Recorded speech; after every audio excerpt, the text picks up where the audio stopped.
At the fountain. Margaret and Lisbeth with pictures. Lisbeth. Hast nothing heard of Barbara? Margaret. No, not a word. I go so little out. Lisbeth. It's true, Sibylla said, today. She's played the fool at last, there's not a doubt. Such taking on of airs. Margaret. How so? Lisbeth. It stinks. She's feeding too, wiener she eats and drinks. Margaret. Ah. Lisbeth. And so, at last, it serves her rightly. She clung to the fellow so long and tightly. That was a promenading. At village and dance parading.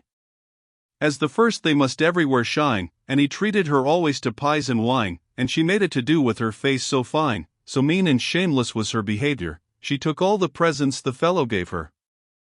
'Twas kissing and coddling, on and on. So now, at the end, the flower is gone.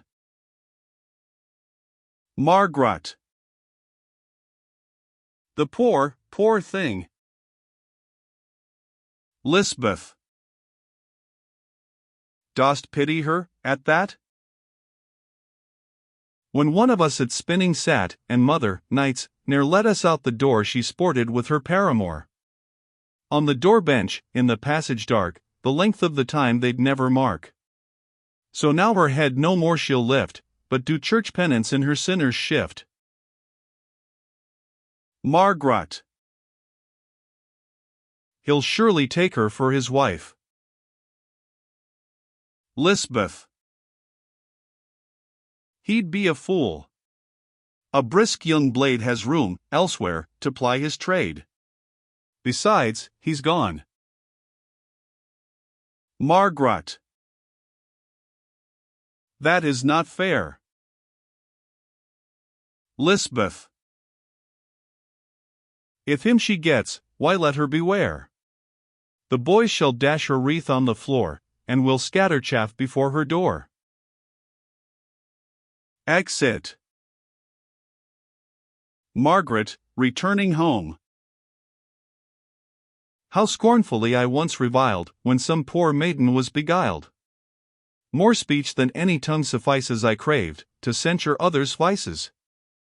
Black as it seemed, I blackened still, and blacker yet was in my will, and blessed myself, and boasted high, and now a living sin am I.